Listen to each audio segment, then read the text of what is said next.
wabarakatuh.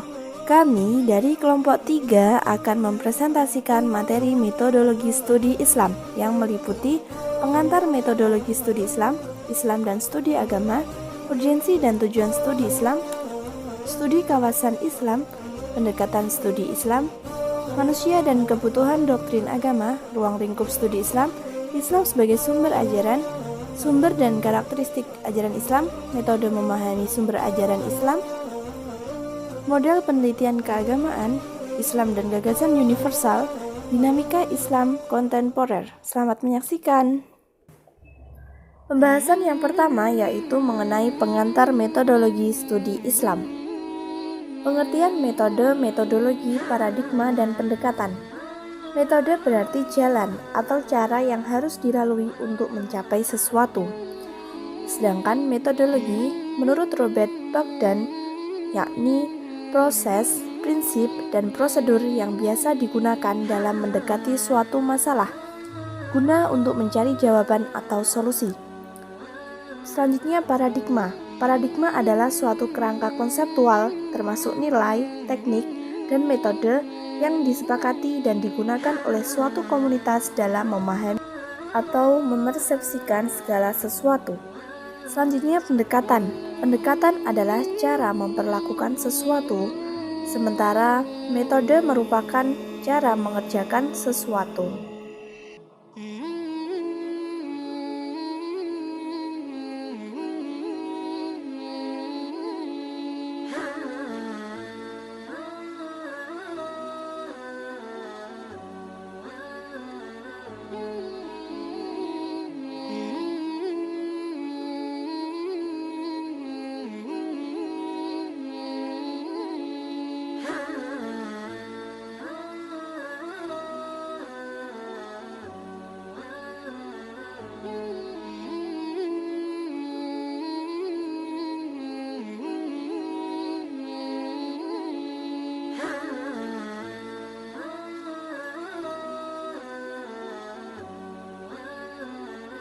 Alternatif pemecahan masalah atau jalan keluar dari kondisi yang problematis tersebut. Selanjutnya, umat Islam dan peradabannya berada dalam suasana problematis tersebut, yaitu pesatnya perkembangan dan ilmu pengetahuan dan teknologi modern telah membuka era baru dalam perkembangan budaya dan peradaban umat manusia yang dikenal dengan era globalisasi. Dengan demikian, manusia modern pun berada dalam kondisi yang serba problematis. Selanjutnya, aspek-aspek sasaran studi Islam. Yang pertama yaitu aspek sasaran keagamaan, yakni kerangka ajaran yang terdapat di dalam Al-Quran dan Hadis tetap dijadikan sandaran sentral agar kajian keislaman tidak keluar dan tercerai dari teks dan konteks. Aspek yang kedua yaitu sasaran keilmuan, yakni studi keilmuan memerlukan pendekatan kritis, analitis, metodologis, dan historis. Pertumbuhan studi Islam dari dahulu hingga sekarang. Dahulu studi Islam dimulai semenjak Nabi Muhammad SAW diutus menjadi seorang Rasul. Selama beliau hidup, beliaulah pembimbing agama dan politik satu-satunya bagi kaum muslimin, baik melalui wahyu berupa Al-Quran dan Hadis. Selanjutnya, pada masa sekarang ini, ilmu-ilmu keislaman mulai dikaji dengan pendekatan-pendekatan yang metodologis, baik ilmu kalam, ilmu usul fikih, ilmu hadis, ilmu tafsir, dan ilmu keislaman lainnya. Pembahasan selanjutnya yaitu mengenai Islam dan studi agama. Yang pertama, pengertian Islam. Kata Islam berasal dari salima yang berarti selamat. Dari kata tersebut terbentuklah aslama yang memiliki arti menyerahkan diri atau tunduk dan patuh. Menurut Harun Nasution mengatakan bahwa Islam menurut istilah adalah agama yang ajarannya diwahyukan Tuhan kepada masyarakat manusia melalui Nabi Muhammad SAW sebagai Rasul. Selanjutnya yaitu universalisme Islam. Kata universalisme dibentuk dari kata sifat universalis, yang berarti umum, mencakup semua, dan menyeluruh. Universalisme dalam Islam adalah umat Islam itu utuh dan merupakan satu kesatuan walaupun berbeda-beda suku, bangsa, dan bahasa.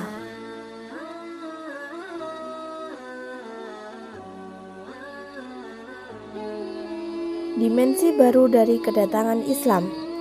Yang pertama, Islam bukan lagi agama secara dogma, yang artinya harus diterima bila orang tersebut ingin selamat dari siksaan selamanya, atau bisa juga disebut Islam bukan agama paksaan. Yang kedua, ajaran Islam tidak hanya pada kehidupan setelah mati, tetapi juga perhatian yang lebih utama untuk kehidupan dunia dengan perantaraan atas perbuatan baik manusia yang diperoleh pada kesadaran tentang eksistensi yang lebih tinggi. Dalam Al-Quran membahas masalah mengenai hubungan manusia dengan Allah atau hablum minallah dan hubungan manusia dengan manusia atau hablum minannas. Selanjutnya, agama dan peradaban manusia. Kemunculan agama Islam, terutama agama-agama misi atau dakwah di tengah-tengah kehidupan manusia, telah membentuk karakteristik peradaban tersendiri yang dapat mendorong terjadinya benturan peradaban atau clash of civilization yang diasumsikan dalam bentuk terjadinya benturan antar kelompok dari berbagai peradaban. Selanjutnya, Islam menyatukan bangsa-bangsa dunia. Sebuah ajaran agama pasti bertujuan mengajak kepada kebaikan umatnya, termasuk agama Islam. Akan tetapi, sekali waktu dapat muncul pertentangan antar agama tersebut. Dalam agama Islam memiliki konsep yang hampir sama dengan negara Indonesia, yaitu Bhinneka Tunggal Ika, berbeda-beda tetapi tetap Indonesia, di mana dalam negara Indonesia setiap individu memiliki perbedaan dan hak kebebasan dalam hal apapun, namun tetap menjaga kesatuan Indonesia dan tetap menjalankan hukum yang berdasarkan keadilan. Begitu juga dengan agama Islam yang dapat mempersatukan bangsa-bangsa dunia melalui sikap toleransi antar bangsa. Pembahasan selanjutnya yaitu mengenai urgensi dan tujuan studi Islam.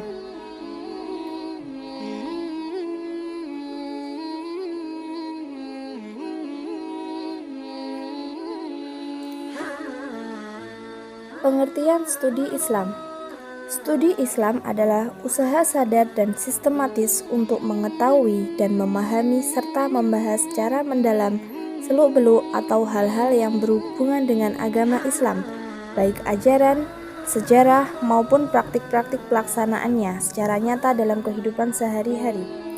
Selanjutnya, urgensi studi Islam dalam kehidupan. Yang pertama, munculnya perbedaan pandangan antara insider atau muslim dan outsider atau non-muslim yang memerlukan jalan tengah. Yang kedua, umat Islam saat ini berada dalam kondisi problematik. Dan yang ketiga yaitu peradaban umat Islam berada dalam suasana problematik. Selanjutnya, tujuan studi Islam.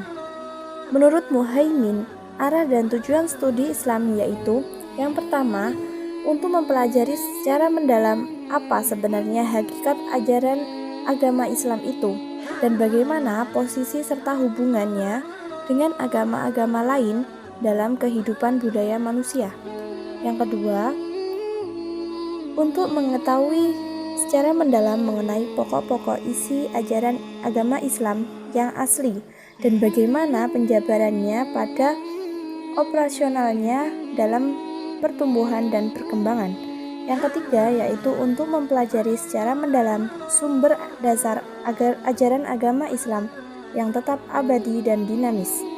Yang keempat yaitu untuk mempelajari secara mendalam prinsip-prinsip dan nilai-nilai dasar ajaran agama Islam dan bagaimana realisasinya dalam membimbing dan mengarahkan serta mengontrol perkembangan budaya dan peradaban manusia pada zaman modern ini. Yang kelima yaitu memahami dan mendalami serta membahas ajaran-ajaran Islam agar mereka dapat melaksanakan dan mengamalkan secara benar. Dan yang keenam, untuk menjadikan ajaran-ajaran Islam sebagai wacana ilmiah secara transparan yang dapat diterima oleh berbagai kalangan. Selanjutnya yaitu doktrin kepercayaan agama. Doktrin kepercayaan agama Islam menurut Atang Abdul Hakim yaitu yang pertama, iman kepada Allah. Kalimat La ilaha illallah atau sering disebut kalimat thayyibah merupakan pernyataan pengakuan terhadap keberadaan Allah yang Maha Esa, tiada Tuhan selain Allah. Yang kedua yaitu iman kepada malaikat, kitab, dan Rasul Allah. Yang pertama, malaikat Allah merupakan makhluk Tuhan yang diciptakan dari nur atau cahaya. Jumlahnya sangat banyak, tetapi yang harus kita imani hanya 10 malaikat. Yang kedua yaitu kitab-kitab Allah. Iman kepada kitab-kitab Allah adalah wajib dan merupakan konsekuensi logis dari pembenaran terhadap adanya Allah. Yang ketiga, Rasul-Rasul Allah. Doktrin Islam mengajarkan agar setiap muslim beriman kepada Rasul yang diutus oleh Allah SWT tanpa membedakan antara satu dengan yang lain. Pembahasan selanjutnya yaitu mengenai studi kawasan Islam. Arti dan asal-usul studi kawasan Islam. Studi kawasan Islam adalah kajian yang tampaknya dapat menjelaskan situasi saat ini karena fokus materi kajiannya tentang berbagai area mengenai kawasan dunia Islam dan lingkup pranata yang ada di dalamnya. Para ahli kenegaraan sejak zaman Yunani sekitar tahun 450-an sebelum Masehi telah memperhatikan persoalan hubungan antara batas-batas wilayah sebuah negara. 1300 tahun kemudian, kaum muslimin memiliki kemampuan yang luar biasa dalam mengembangkan studi kawasan Islam ini dengan berbagai corak ragam yang lebih dinamis lagi. Kemudian Orientalisme melihat Islam kritis. Orientalisme adalah suatu paham atau penelitian studi yang mempelajari dan menyelidiki hal-hal yang berkaitan dengan bangsa-bangsa timur beserta lingkungan dan peradabannya. Oksidentalisme menjawab Islam sejati. Oksidentalisme diharapkan mampu menjembatani antara perspektif barat dan timur. Selain untuk mempelajari akar kemajuan bangsa-bangsa barat, oksidentalisme diharapkan mampu menghilangkan prasangka yang terus-menerus mengendap di pikiran orang timur.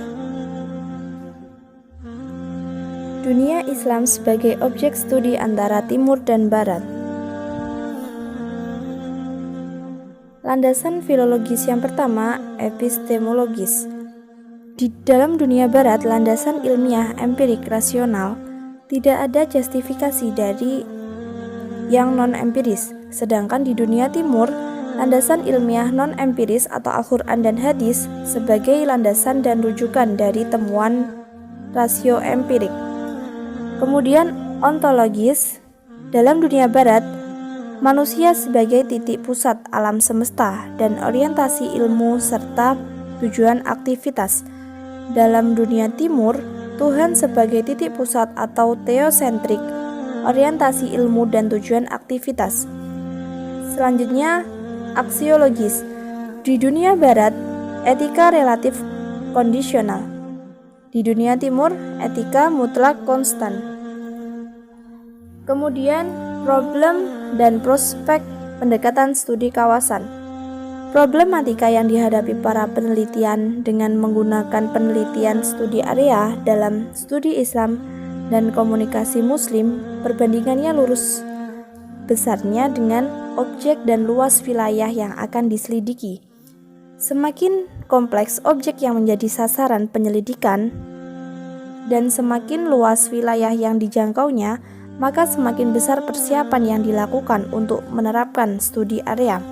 Kemudian, prospek pendekatan studi area ini dapat dikatakan sangat baik. Pembahasan selanjutnya yaitu mengenai pendekatan studi Islam. Pengertian pendekatan studi Islam. Pendekatan studi Islam merupakan suatu perspektif atau paradigma dengan mempergunakan disiplin ilmu tertentu sesuai dengan fenomena yang menjadi fokus kajian atau studinya dalam agama Islam. Berbagai pendekatan dalam studi Islam. Yang pertama, pendekatan teologis, filosofis, historis, filologis, sosiologis, dan antropologis. Menuju pendekatan yang pertama, yaitu pendekatan teologis. Pendekatan teologis normatif adalah studi terhadap aspek doktrinal normatif Islam dengan menggunakan kerangka dasar disiplin ilmu ketuhanan atau teologi sebagai sebuah pendekatan studinya. Yang kedua yaitu pendekatan filosofis. Pendekatan filosofis adalah pembahasan terhadap agama Islam yang umumnya berupa dogma, ajaran, dan teks-teks yang berkembang di dunia Islam dengan menggunakan filsafat dengan orientasi yang lebih mengarah pada bentuk elaborasi atau eksplanasi tentang ajaran dan doktrin yang ada dalam Islam. Selanjutnya, pendekatan historis. Pendekatan historis atau sejarah dalam konteks studi Islam adalah lebih melihat dan menekankan pada proses timbulnya suatu perilaku manusia di dalam suatu komunitas atau masyarakatnya. Proses itu menjelaskan awal kejadian suatu peristiwa sejarah dan sekaligus sejumlah faktor yang berperan penting terhadap proses kejadian sejarah itu.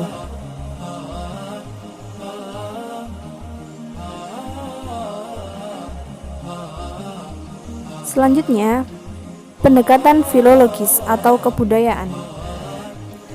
Pendekatan filologis merupakan pendekatan sebagai kajian Islam melalui dokumen tertulis berupa teks dan manuskrip. Dapat dikatakan sebagai tradisi yang sudah begitu kuat mengangkat dalam tradisi Islam keislaman. Pendekatan filologis dapat dikatakan telah menepati posisi yang sangat penting sepanjang sejarah perkembangan studi Islam, baik yang dilakukan oleh kalangan insider umat Islam maupun outsider atau umat non-muslim. Selanjutnya, pendekatan sosiologis. Pendekatan sosiologis yaitu pendekatan yang dapat digunakan dalam studi atau penelitian terhadap agama Islam dengan mengambil beberapa tema, misalnya studi pengaruh agama terhadap masyarakat, studi pengaruh struktur dan perubahan masyarakat terhadap pemahaman ajaran Islam atau konsep Islam, studi tentang tingkat pengalaman ajaran agama Islam oleh masyarakat, dan lain-lain. Selanjutnya, pendekatan antropologis. Pendekatan antropologis merupakan salah satu upaya untuk memahami agama dan cara melihat wujud praktik keagamaan yang tumbuh dan berkembang dalam suatu masyarakat. Pendekatan antropologis ini, agama tampak dekat dengan permasalahan yang dihadapi oleh manusia dan berupaya menjelaskan serta memberikan jawaban. Dengan kata lain, cara-cara yang digunakan dalam disiplin ilmu antropologis ini dalam melihat suatu masalah dapat dipergunakan untuk memahami ajaran agama. Selanjutnya, materi manusia dan kebutuhan doktrin agama.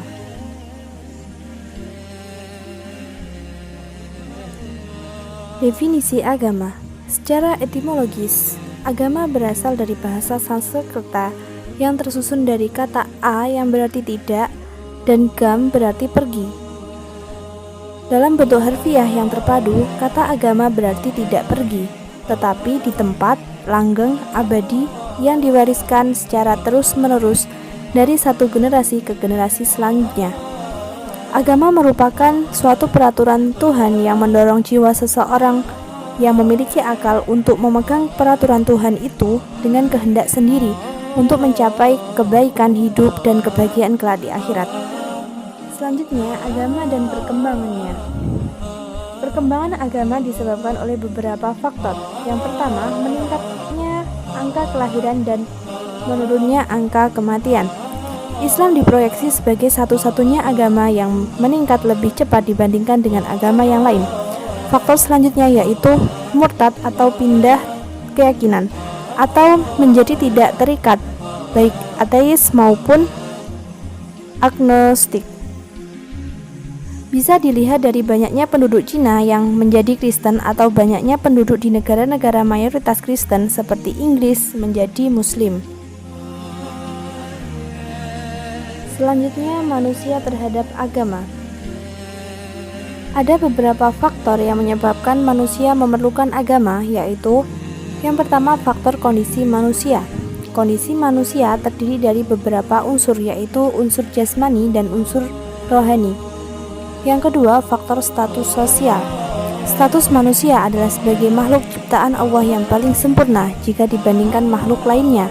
Allah menciptakan manusia lengkap dengan berbagai kesempurnaan, yaitu kesempurnaan akal dan pikiran, kemuliaan, dan berbagai kelebihan lainnya. Dan yang ketiga yaitu faktor struktur dasar kepribadian. Dalam teori psikoanalis, Sigmund Freud membagi struktur kepribadian manusia dengan 3 bagian, yaitu aspek das Ich, aspek das Ist, dan aspek das Überist.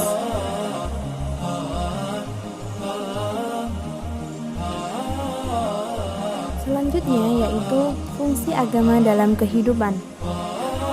Fungsi agama dalam kehidupan masyarakat adalah sebagai penguat solidaritas masyarakat.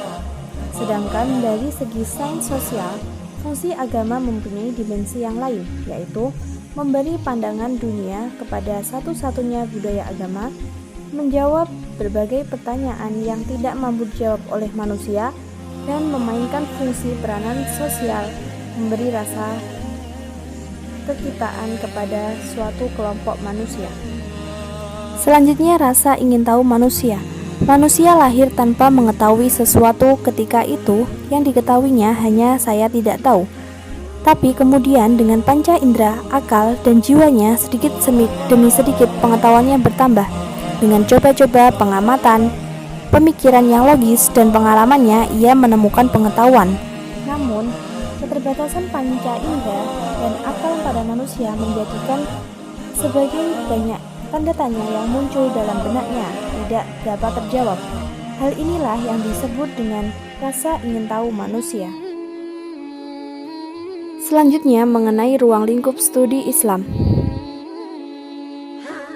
Yang pertama, dalam bidang agama, Islam mengakui adanya pluralisme sebagai suatu kenyataan dan juga mengakui adanya universalisme, yakni mengajarkan kepercayaan kepada Tuhan dan hari akhir, menyuruh berbuat baik, dan mengajak pada keselamatan. Selanjutnya, pada bidang ibadah sebagai upaya mendekatkan diri kepada Allah dengan menaati segala perintahnya, menjauhi larangannya, dan mengamalkan segala yang diizinkannya. Kemudian, pada bidang akidah Islam meliputi keyakinan dalam hati tentang Allah sebagai Tuhan yang wajib untuk disembah, ucapan dengan lisan dalam bentuk 2 kalimat syahadat, yakni menyatakan tidak ada Tuhan selain Allah dan bahwa Nabi Muhammad SAW sebagai utusannya, perbuatan dengan amal soleh. Selanjutnya, pada bidang ilmu dan kebudayaan, karakteristik ajaran Islam dalam bidang ilmu dan kebudayaan bersikap terbuka, akomodatif, dan juga selektif. Kemudian, dalam bidang pendidikan, Islam memandang bahwa pendidikan adalah hak bagi setiap orang atau education for all, laki-laki atau perempuan, dan berlangsung sepanjang hayat atau long life education. Kemudian pada bidang sosial, ajaran Islam di bidang sosial ini termasuk yang paling menonjol karena seluruh bidang ajaran agama Islam pada akhirnya ditujukan untuk kesejahteraan manusia. Selanjutnya yaitu pada bidang ekonomi. Islam memandang bahwa kehidupan yang harus dilakukan manusia adalah hidup yang seimbang dan tidak terpisahkan antara urusan dunia dan akhirat. Urusan dunia dikejar dalam rangka mengejar kehidupan akhirat, dan kehidupan akhirat dicapai dengan dunia. Selanjutnya, pada bidang kesehatan, ajaran Islam tentang kesehatan berpedoman pada prinsip pencegahan dan penyembuhan. Untuk menuju pada upaya pencegahan tersebut, Islam menekankan dari segi kebersihan lahir dan batin. Selanjutnya, pada bidang pekerjaan, Islam memandang bahwa kerja sebagai ibadah kepada Allah Subhanahu wa Ta'ala. Atas dasar ini, maka kerja yang dikehendaki Islam adalah kerja yang bermutu, terarah pada pengabdian terhadap Allah Subhanahu wa Ta'ala, dan kerja yang bermanfaat bagi orang lain. Materi selanjutnya yakni Islam sebagai sumber ajaran. Poin yang pertama yakni otentisitas ajaran Islam. Ajaran yang dibawa oleh Nabi Muhammad SAW secara khusus disebut sebagai agama Islam atau din al-Islam. Nabi Muhammad telah membakukan ajaran agama Islam tersebut secara sempurna, sehingga akan terjamin otentisitas dan sekaligus perkembangannya sesuai dengan tuntutan perkembangan zaman dan tempat. Otentisitas ajaran Islam yang pertama yakni Al-Quran. Al-Quran adalah kumpulan otentik dari firman-firman Allah Subhanahu wa Ta'ala yang disampaikan kepada Nabi Muhammad SAW melalui malaikat Jibril, yang ditulis dalam bahasa Arab sebagai sumber ajaran Islam. Sebagai kumpulan otentik firman Allah Subhanahu wa Ta'ala, Al-Quran akan tetap otentik sepanjang zaman, dan inilah yang akan menjamin bahwa ajaran agama Islam akan tetap sempurna dan lurus. Otentisitas ajaran Islam yang kedua yakni As-Sunnah. As-Sunnah adalah tradisi, kebiasaan, dan praktik-praktik pelaksanaan agama Islam yang dilaksanakan, ditetapkan, dan direncanakan Nabi Muhammad SAW sebagai penjelasan secara operasional serta contoh teladan pelaksanaan dari firman-firman Allah Subhanahu wa Ta'ala sebagaimana yang telah termaktub dalam Al-Quran. Kemudian karakteristik ajaran Islam. Ali Anwar Yusuf menyebutkan bahwa karakteristik agama Islam tersebut diantaranya yakni komprehensif, moderat, dinamis, universal, elastis, dan fleksibel, tidak memberatkan, graduasi atau berangsur-angsur sesuai dengan fitrah manusia, dan argumentatif filosofis. Kemudian dimensi-dimensi ajaran Islam. Allah menurunkan ajaran Islam kepada Nabi Muhammad SAW dalam nilai dengan kesempurnaan yang tertinggi. Dimensi-dimensi Islam secara garis besar terhimpun dalam 3 hal, yaitu akidah, syariat, dan akhlak, yang masing-masing darinya adalah sistem ajaran Islam. Sedangkan akidah dan syariat tanpa akhlak adalah omong kosong. Begitu pula syariat tanpa akhlak adalah kemunafikan, dan akidah tanpa akhlak adalah kesesatan. Yang terakhir yakni memahami ajaran Islam dalam struktur Islam, iman, dan ihsan.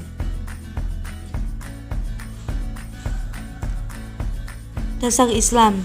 Menurut ulama fikih, Islam diambil dari masdar, kata yang artinya keselamatan, dan menurut istilah ialah turut kepada aturan-aturan hukum syara.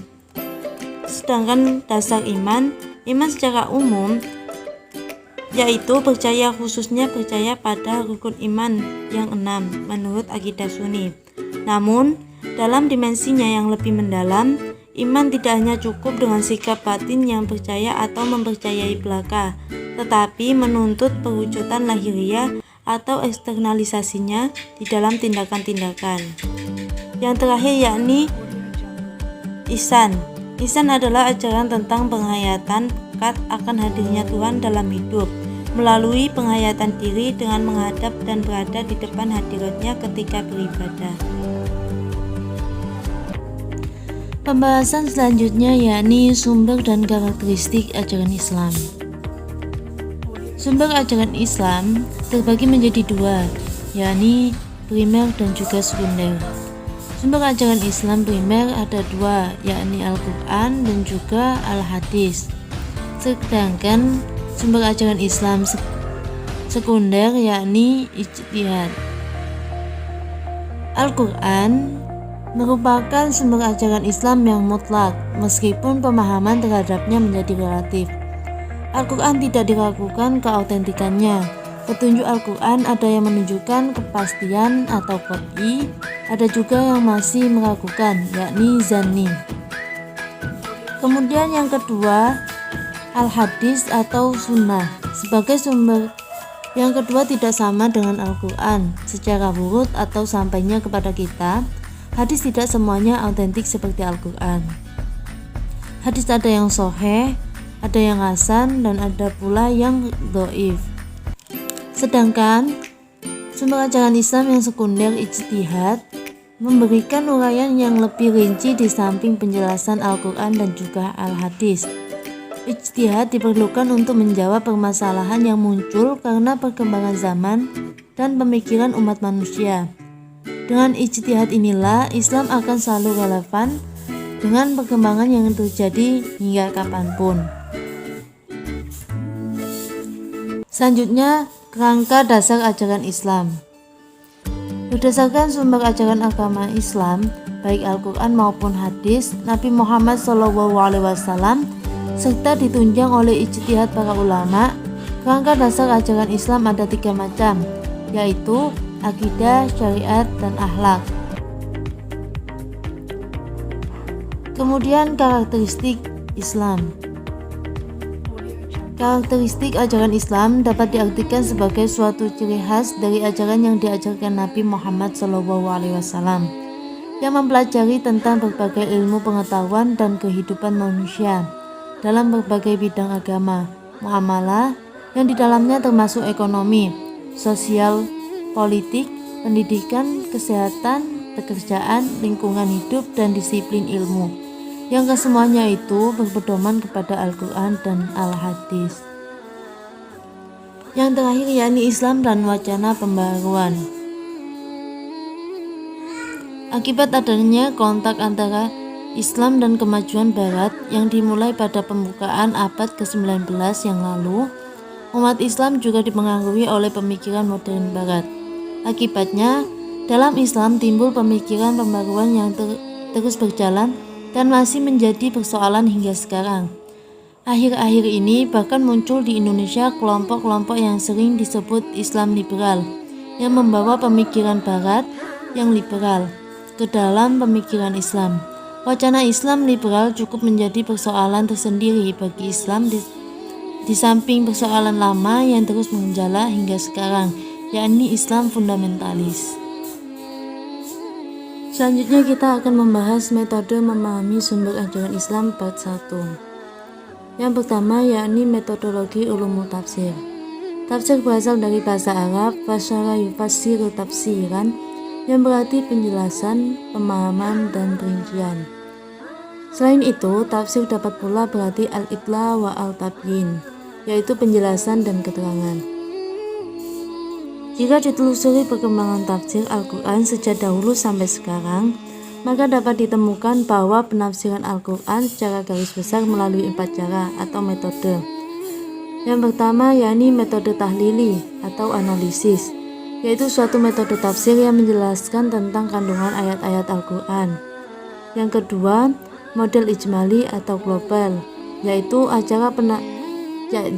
cara menafsirkan ayat-ayat Al-Quran dengan menunjukkan kandungan makna yang terdapat pada suatu ayat secara global. Yang ketiga yakni metode muqarrin, yaitu suatu metode tafsir Al-Quran yang dilakukan dengan cara membandingkan ayat Al-Quran yang satu dengan ayat Al-Quran yang lainnya. Dan yang terakhir yakni metode maudhu'i, yaitu berupaya menghimpun ayat-ayat Al-Quran dari berbagai sumber yang berkaitan dengan persoalan atau topik yang diterapkan sebelumnya. Selanjutnya yakni metodologi ulumul hadis. Model penelitian yang dilakukan oleh para ulama hadis antara lain yakni yang pertama model penelitian Quraisy Shihab, meneliti 2 sisi dari keberadaan hadis, yaitu hubungan hadis dengan Al-Quran serta fungsi dan posisi sunnah dalam tafsir. Yang kedua, model penelitian Mustafa As-Sibai, yaitu penelitian yang bercorak eksploratif dengan menggunakan pendekatan historis dan disajikan secara deskriptif analitis. Yang ketiga, Model penelitian Muhammad Al-Ghazali, yaitu penelitian yang membahas, mengkaji, dan menyelami sedalam-dalamnya hadis dari berbagai aspek. Dan yang terakhir yakni model penelitian Zain ad-Din Abdul Ar-Rahim bin Al-Husain Al-Iraqi, yaitu penelitian yang menjelaskan bahwa hadis pada prinsipnya memperjelas, merinci, bahkan membatasi pengertian lahir dari ayat-ayat Al-Quran. Kemudian metodologi filsafat dan teologi atau kalam. Model penelitian yang dilakukan oleh para ulama filsafat antara lain yang pertama yakni model Muhammad Amin Abduh, yaitu penelitian yang mengambil bahan kajiannya dari berbagai sumber baik yang ditulis oleh diri sendiri maupun oleh tokoh lain. Yang kedua, model Otto Horace, Majid Fakri, dan Harun Nasution, yaitu melakukan penelitian terhadap seluruh pemikiran filsafat Islam yang berasal dari tokoh-tokoh filosofi abad klasik. Yang terakhir, model Ahmad Fuad Al-Bahwani, yaitu metode yang ditempuh adalah penelitian kepustakaan, penelitian yang menggunakan bahan-bahan kepustakaan. Selanjutnya, metodologi tasawuf dan mistis Islam. Berbagai bentuk dan model penelitian tasawuf, diantaranya yakni model Sayyid Husain, model Sayyid Husain Nasr, yaitu hasil penelitiannya di bidang tasawuf dengan menggunakan pendekatan tematik, yaitu pendekatan yang mencoba menyajikan ajaran tasawuf sesuai dengan tema tertentu. Yang kedua yakni model Mustafa Zahri, yaitu penelitian yang dilakukan bersifat eksploratif, menekankan pada ajaran yang terdapat dalam tasawuf berdasarkan literatur yang ditulis oleh para ulama terdahulu dengan mencari sandaran pada Al-Quran. Yang ketiga yakni model Kausar Az-Zahri Nur, yaitu penelitian studi tentang tokoh dengan pemahaman yang khas, seperti Ibnu Arabi dengan pemahamannya Wahdat al-Wujud. Yang keempat, model Harun Nasution, yaitu hasil penelitiannya pendekatan yang digunakan adalah pendekatan tematik, sama seperti model Sayyid Husain Nasr. Dan yang terakhir yakni model Aji Akbari, yaitu penelitian yang digunakan adalah analisis kesejarahan.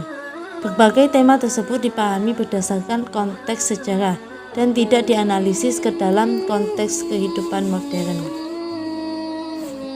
Selanjutnya, metode kajian fikih dan kaidah usuliyah. Fikih menurut bahasa berarti tahu atau paham, menurut istilah berarti syariat. Sedangkan kaidah usuliyah adalah hukum kulli atau umum yang dibentuk menjadi perantara dalam pengambilan kesimpulan fikih dari dalil-dalil dan cara penggunaan dalil serta kondisi pengguna dalil. Secara global, kaidah-kaidah usul fikih bersumber dari nakal atau Al-Quran dan As-Sunnah, akal, prinsip-prinsip dan nilai-nilai, dan juga bahasa usul at-tahlil al-lughawi yang secara terperinci dijelaskan, yaitu Al-Quran, As-Sunnah, ijma', akal, dan perkataan sahabat. Melanjutkan pembahasan sebelumnya, yakni metode memahami sumber ajaran Islam part 2. Yang pertama, metodologi pemikiran modern. Sebagian umat Islam hingga saat ini nampak ada perasaan masih belum mau menerima apa yang dimaksud dengan pembaharuan Islam. Hal ini disebabkan karena salah persepsi dalam memahami pembaruan Islam. Mereka memandang bahwa pembaruan Islam adalah membuang ajaran Islam yang lama dan diganti dengan ajaran Islam yang baru. Sedangkan pembaruan Islam yang sebenarnya yakni upaya-upaya untuk menyesuaikan paham keagamaan Islam dengan perkembangan baru yang ditimbulkan kemajuan pengetahuan dan teknologi modern. Kemudian metodologi pendidikan Islam. Dari segi bahasa, pendidikan dapat diartikan sebagai perbuatan atau hal, cara, dan sebagainya. Mendidik dan berarti pula pengetahuan tentang mendidik atau pemeliharaan badan, batin, dan sebagainya. Dalam bahasa Arab, para pakar pendidikan pada umumnya menggunakan kata tarbiyah untuk arti pendidikan. Sedangkan Ki Hajar Dewantara mendefinisikan pendidikan Islam adalah daya upaya untuk memajukan pertumbuhan budi pekerti atau kekuatan batin, karakter, pikiran atau intelijen dan tubuh anak yang antara satu dan yang lainnya saling berhubungan agar dapat memajukan kesempurnaan hidup. Ada 4 metode dalam metodologi pendidikan Islam, yakni metode taklim, tabyin, tafsil, dan juga tabhim. Pendidikan Islam sebagaimana pendidikan yang lainnya memiliki berbagai aspek yang tercakup di dalamnya. Aspek tersebutlah yang dapat dilihat dari segi didikannya, kelembagaannya, dan sistematisnya. Kemudian metodologi tekstualitas dan kontekstualitas. Metodologi tekstual menekankan pada signifikansi teks-teks sebagai kajian Islam dengan merujuk pada sumber-sumber suci dalam Islam, terutama Al-Quran dan juga Al-Hadis. Sedangkan metodologi kontekstual merupakan metode untuk memahami dalam kerangka konteksnya, baik ruang dan waktu. Pendekatan ini merupakan perangkat komplementer yang menjelaskan motif-motif kesejahteraan dalam ritual Islam, untuk memperkuat asumsi bahwa Islam merupakan entitas yang komprehensif yang melingkupi elemen normatif dan elemen praksis. Selain itu, menepis pandangan bahwa Islam itu radikal dan keras. Kemudian metodologi muqaranah mazhab. Muqaranah mazhab yaitu bidang mengkaji dan membahas tentang hukum yang terdapat dalam berbagai mazhab dengan membandingkan satu sama lain agar dapat melihat tingkat kehujahan yang dimiliki oleh masing-masing mazhab tersebut serta mencari segi-segi persamaan dan perbedaannya.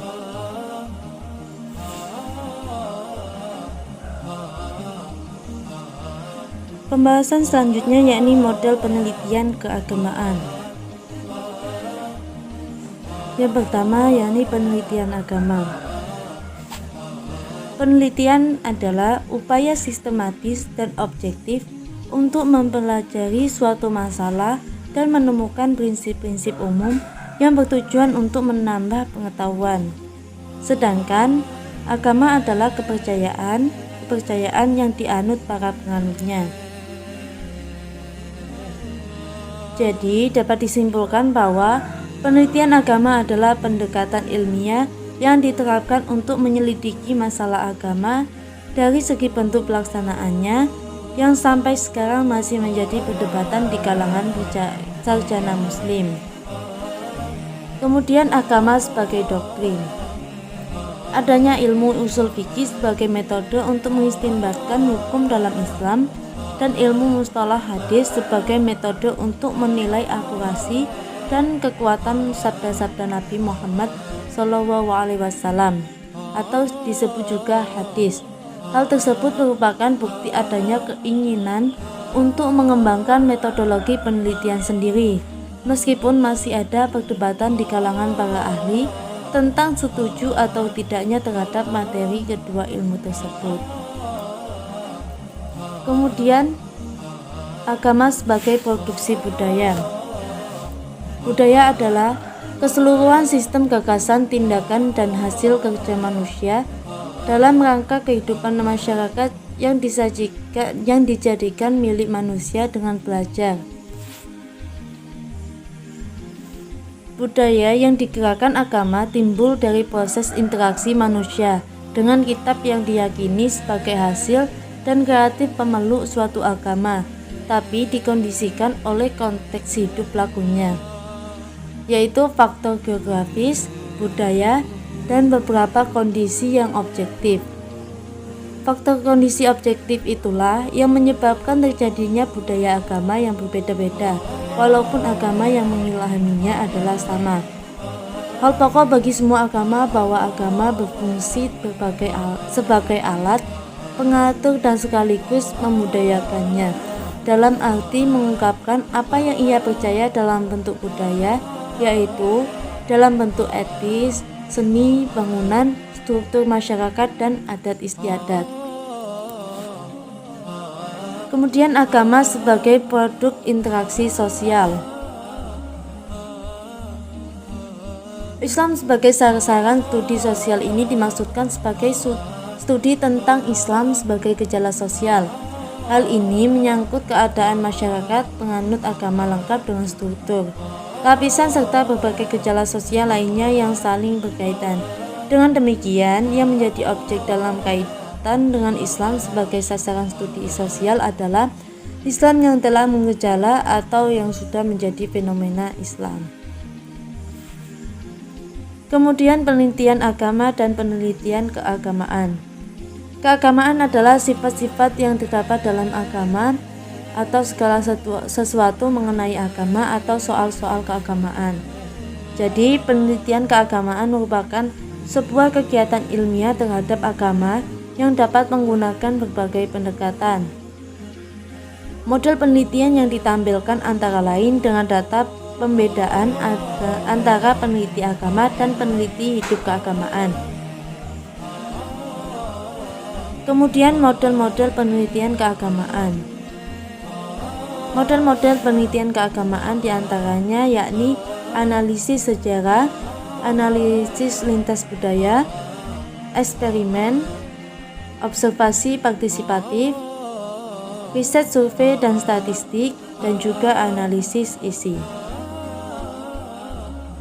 Pembahasan berikutnya yakni Islam dan gagasan universal. Islam dan globalisasi.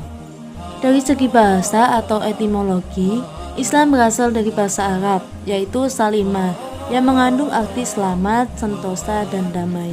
Dari kata salima, selanjutnya diubah menjadi bentuk aslama, yang berarti berserah diri masuk dalam kedamaian. Sedangkan kata globalisasi berasal dari kata global, yang merupakan proses menuju arah global. Arti global adalah menyeluruh atau menyatu dari berbagai unsur menjadi satu. Pada akhirnya, globalisasi menjadi alat untuk saling memengaruhi antara peradaban, budaya, ideologi, dan agama. Dalam menghadapi era global, Islam tidak pernah menutup diri. Jadi, Islam adalah sebuah doktrin agama yang menghendaki pemeluknya untuk hidup lebih baik dan lebih maju. Akan tetapi, Islam juga tidak menerima seluruhnya tanpa adanya reserve. Islam akan menerima globalisasi apabila menimbulkan kemaslahatan bagi umat. Pada sisi lain, Islam akan menolak globalisasi jika ia memberikan kerusakan bagi peradaban manusia dan tidak selaras dengan nilai-nilai Islam. Sedangkan karakteristik Islam globalisasi diantaranya yakni menjadi keselamatan dunia dan akhirat. Penyerahan diri seorang muslim bertuju kepada Allah SWT secara mutlak.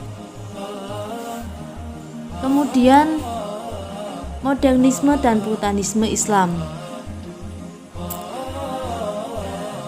Dalam Islam, puritanisme disamakan pemurnian, ditujukan untuk mengembalikan umat Islam pada ajaran yang murni, berasal dari pembawaannya Nabi Muhammad SAW, yaitu Al-Quran dan Al-Hadis, agar bersih dari perilaku tahayul, bid'ah, dan khurafat yang dapat merusak ajaran dan akidah umat Islam, dengan istilah lain yakni sufi. Sedangkan modernisme mengandung pengertian gerakan membuat suatu perubahan paradigma berpikir dalam masyarakat suatu bangsa ke arah perubahan sesuai dengan perkembangan zaman yang syarat dengan perubahan dalam bidang ilmu, teknologi, seni, politik, budaya, dan sebagainya. Adanya pergerakan modernisasi pemikiran Islam ini diharapkan dapat mewujudkan kesesuaian antara kemajuan zaman dan agama. Kemudian gerakan fundamentalis dan radikalisme Islam. Fundamentalis adalah paham yang cenderung untuk memperjuangkan sesuatu secara radikal. Pluralisme dipandang oleh orang fundamentalis sebagai suatu pemahaman yang keliru terhadap teks kitab suci yang berimplikasi bahwa perkembangan historis dan sosiologis telah membawa manusia semakin jauh dari doktrin literal kitab suci. Sedangkan radikalisme Islam adalah sikap fanatik kepada satu pendapat serta menegaskan pendapat orang lain. Abai terhadap historis Islam, tidak dialogis dan harfiah dalam memahami teks agama tanpa mempertimbangkan tujuan esensial syariat. Kemudian Islam eksklusif dan inklusif. Ciri-ciri kaum eksklusif yaitu menerapkan model penafsiran literal terhadap Al-Quran, Sunnah, dan masa lalu, dan berpendapat bahwa keselamatan dapat dicapai melalui agama Islam. Sedangkan ciri-ciri kaum inklusif yaitu memahami agama Islam sebagai agama yang berkembang, memandang Islam adalah agama terbaik bagi mereka. Yang terakhir yakni pluralisme agama-agama. Pluralisme agama memandang dan meyakini bahwa semua agama adalah jalan yang sah menuju Tuhan yang sama. Kita telah masuk pada pembahasan yang terakhir, yakni dinamika Islam kontemporer. Postmodernisme dan neomodernisme Islam. Postmodernisme Islam bila diartikan secara harfiah terdiri dari dua kata, yaitu post yang artinya masa sesudah dan modern yang artinya era modern. Sehingga dapat disimpulkan bahwa postmodernisme Islam adalah masa Islam sesudah era modern atau era di atas tahun 1960-an. Sedangkan neomodernisme Islam merupakan gerakan kultural, intelektual dalam rangka melakukan rekonstruksi internal pada umat Islam dengan merumuskan kembali warisan Islam secara lebih utuh, komprehensif, kontekstual, dan universal. Neomodernisme muncul sebagai kelanjutan dari usaha-usaha pembaruan yang telah dilakukan kelompok modernisme terdahulu. Kemudian Islam liberal. Islam liberal berarti Islam yang serba bebas, luas, tidak picik dalam memahami Islam. Islam liberal juga berarti bebas untuk mengkritis, menolak, atau membatalkan pendapat para ulama di masa lalu yang menurutnya sudah tidak sesuai lagi. Bebas untuk keluar dari belenggu tradisionalisme, bebas untuk melakukan inovasi dan kreativitas dalam rangka memajukan ajaran Islam. Kemudian Islam kultural dan juga Islam struktural. Islam kultural bermakna Islam yang dalam keberagamannya mengakomodasi budaya lokal, sedangkan Islam struktural adalah Islam yang menekankan upaya-upaya melalui penetapan sistem nasional maupun kebijakan publik yang Islami. Yang terakhir yakni post-tradisionalisme Islam. Post-tradisionalisme Islam merupakan konstruk intelektualisme yang berpijak pada kebudayaan lokal Indonesia, bukan tekanan dari luar yang berinteraksi secara terbuka dengan berbagai jenis elemen masyarakat. Demikian pembahasan mengenai metodologi studi Islam. Terima kasih telah menyaksikan. Semoga bermanfaat. Wassalamualaikum warahmatullahi wabarakatuh.